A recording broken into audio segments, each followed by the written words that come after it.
आज हम जानेंगे कि आखिर लोग मरते क्यों हैं।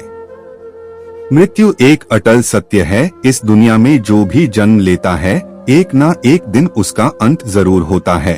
चाहे वह इंसान हो, चाहे जानवर हो, चाहे पेड़ पौधे हो, जो भी इस दुनिया में आता है उसे एक ना एक दिन इस दुनिया को छोड़कर जाना होता है।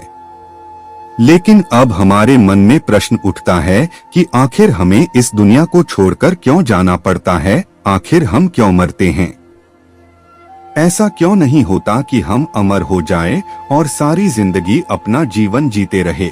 ऐसे ही कई प्रश्न हमारे मन में उठते हैं। आज हम ऐसे ही प्रश्नों का उत्तर जानेंगे और जानेंगे कि आखिर लोग मरते क्यों हैं, हम क्यों मरते हैं।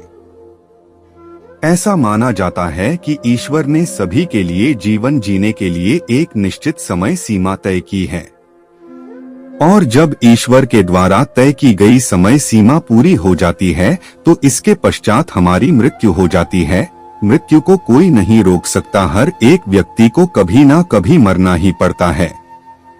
इंसानी जीवन के 4 चरण होते हैं। इन 4 चरण को भोगने के बाद इंसान मर जाता है। पहला चरण होता है बचपन का, दूसरा चरण होता है किशोरावस्था का, तीसरा चरण होता है जवानी का और चौथा चरण होता है बुढ़ापे का। बुढ़ापे में आने के बाद व्यक्ति की मृत्यु हो जाती है।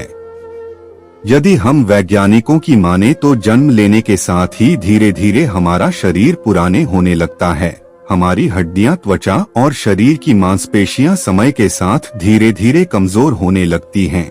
हमारे सोचने समझने की क्षमता भी समय के साथ खत्म होती जाती है और धीरे धीरे करके जब हम बुढ़ापे में आते हैं तब हमारा शरीर पूरी तरह से टूट जाता है। हड्डियां कमजोर हो जाती हैं, त्वचा लटक जाती है, सोचने समझने की शक्ति नहीं रह जाती। व्यक्ति कमजोर हो जाता है और उसका शरीर साथ नहीं देता। इसके बाद व्यक्ति की मृत्यु हो जाती है। दोस्तों, हमें अपनी मृत्यु की चिंता छोड़कर अपने आज में ध्यान देना चाहिए। मृत्यु एक अटल सत्य है जो कभी ना कभी आनी ही है। तो क्या हम जिंदगी भर मृत्यु का ही इंतजार करते रहेंगे? इसीलिए हमें मृत्यु की चिंता छोड़कर अपने जीवन को आनंद पूर्वक जीना चाहिए। अपने जीवन में अच्छे कर्म करने चाहिए। हमें एक स्वस्थ जीवन जीना चाहिए ताकि हम लंबे समय तक जीवित रह सके।